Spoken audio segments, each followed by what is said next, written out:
ख़वातीन और हज़रात, अस्सलाम वालेकुम। उम्मीद करता हूँ कि आप सब खैरियत से होंगे। आज बात करते हैं मोशन ग्राफिक्स पे। और मोशन ग्राफिक्स में मैंने सबसे इजी चीज़ पिक की है, एनिमेटेड लाइंस।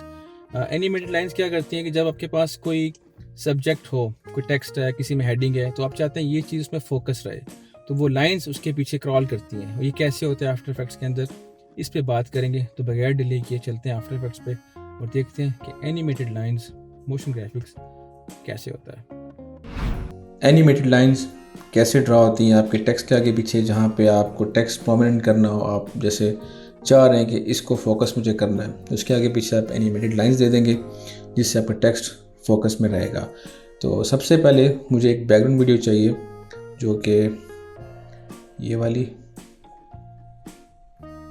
इसको मैं नीचे लेके आऊँगा और फिर मुझे इसके ऊपर एक टेक्स्ट टाइप करना है, that will be motion graphics.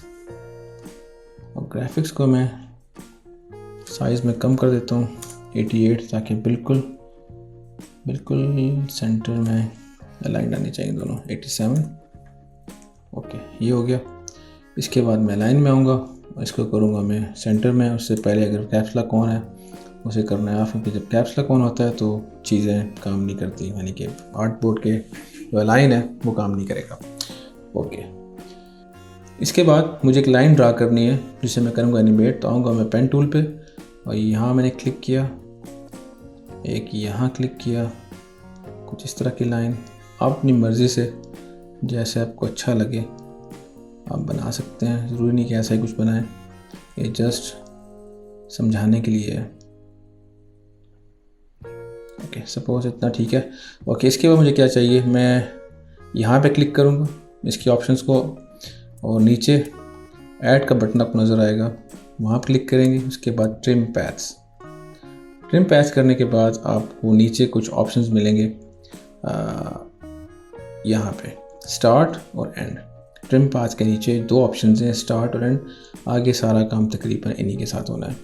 तो मैं चाहता हूँ कि यहाँ से एनिमेशन शुरू हो बिल्कुल स्टार्ट से, तो जो एंड है उसकी वैल्यू में कर दूँगा 0, और यहाँ पे दूँगा मैं एक की फ्रेम, और थोड़ा सा आगे तकरीबन 1.5 सेकेंड या 2 के करीब ले जाके मैं इसको कर दूंगा फुल।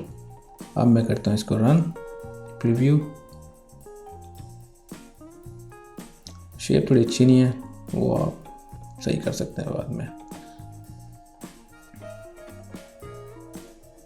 चलेगा।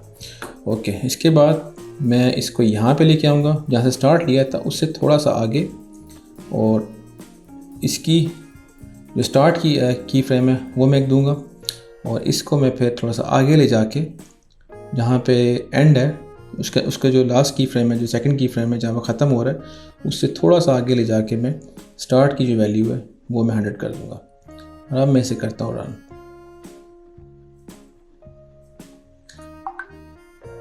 ये हो गया। ये करने के बाद मुझे आना है स्ट्रोक पे, और स्ट्रोक के नीचे आप देखेंगे एक लाइन कैप होगी। लाइन कैप का बट कैप है, अपने बट कैप को हटा के करना है राउंड कैप, ताकि जो एनिमेशन है, जो लाइन है, वो यहाँ से राउंड हो जाए, ये स्क्वायर की तरह ना लगे, रेक्टेंगल लाइंस ना हो।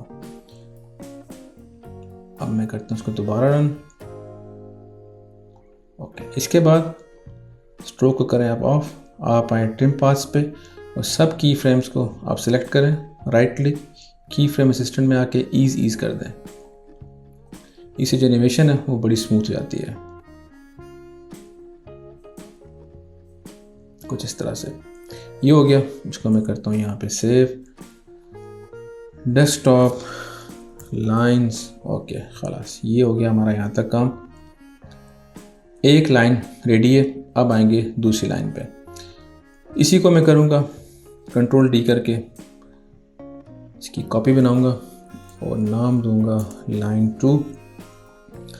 इसके अंदर जो इन्फॉर्मेशन है कंटेंट के नीचे शेप 1, इसको मैं करता हूँ डिलीट, और इसके अंदर मैं ऐड करूँगा एक लाइन जो कि कुछ इस तरह से, यहाँ से सपोज यहाँ पे है,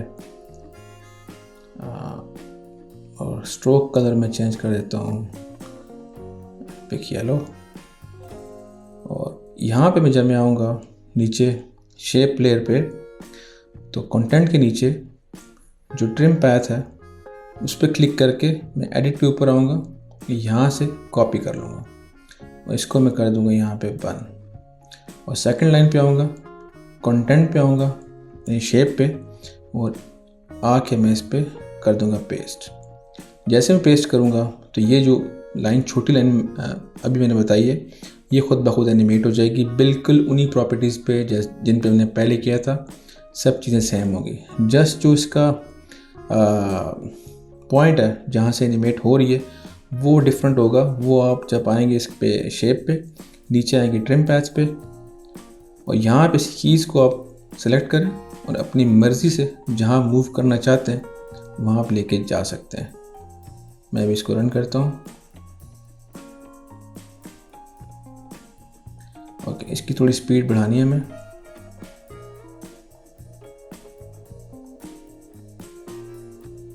ये हो गया।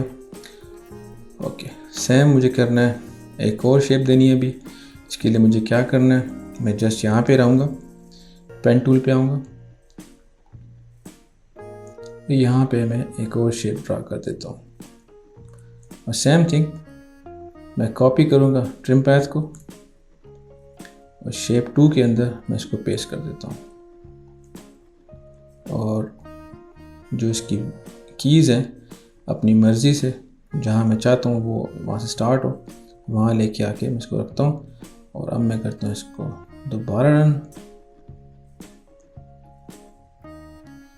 स्पीड आप इसकी बढ़ा सकते हैं, कम कर सकते हैं।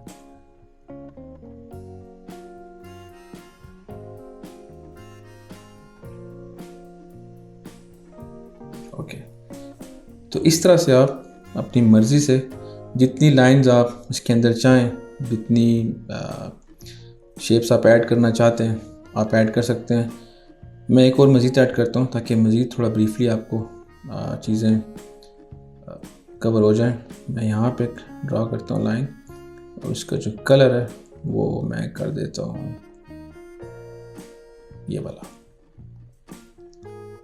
ओके, सेम थिंग मैं कॉपी करूँगा ट्रिम पैथ को, और शेप 3 के अंदर मैं इसको आके पेस्ट कर देता हूँ।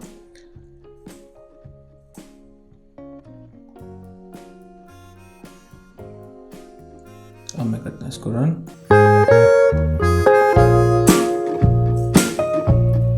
तो बस जी, एनिमेटेड लाइंस बनाना इतना आसान है, आप इजीली इसको कर सकते हैं। और सबसे ज़्यादा बेसिक मेरे ख्याल में यही चीज़ है, लेकिन है बड़े मज़े की। है बड़ी बेसिक, लेकिन इसका जो इफ़ेक्ट है देखने वाले पे वो बड़ा गहरा होता है। तो अगर सब चीज़ समझ में आ गई तो बहुत अच्छी बात है। कुछ नहीं समझ में आया पूछें, कमेंट करें, सवाल करें। कुछ नया सीखना चाहते हैं तब भी मुझे बताएं। और फ़िलहाल मुझे दें इजाज़त, अगली वीडियो तक के लिए अल्लाह हाफ़िज़।